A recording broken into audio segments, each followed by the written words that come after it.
আলহামদুলিল্লাহ আলহামদুলিল্লাহ 5ই আগস্টের পরে থেকে সবজির বাজারের দাম অনেক কম সাধারণ মানুষের ক্রয় ক্ষমতার মধ্যে।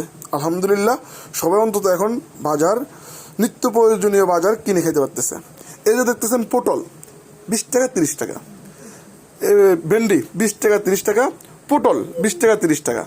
এই লাউটা নিয়ে আসছি জাস্ট 20 টাকা দিয়ে। মিষ্টি কুমড়া কত, এটা 50 টাকা, প্রায় 2 কেজির মতো 50 টাকা।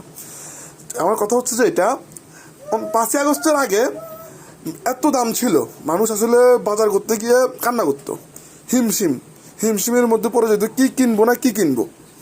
আলহামদুলিল্লাহ আমরা আসলে একটা যন্ত্রণাদায়ক বেদনাদায়ক ইয়া থেকে মুক্তি পেয়েছি 5ই আগস্টের পরে। বিশেষ করে রমজান মাসেও অনেক কিছু সবজির বাজার থেকে অনেক কিছু মানুষের ক্রয় ক্ষমতার মধ্যে ছিল। এই জন্য আসলে আমাদের শুকরিয়া আদায় করা উচিত, আলহামদুলিল্লাহ বলা উচিত।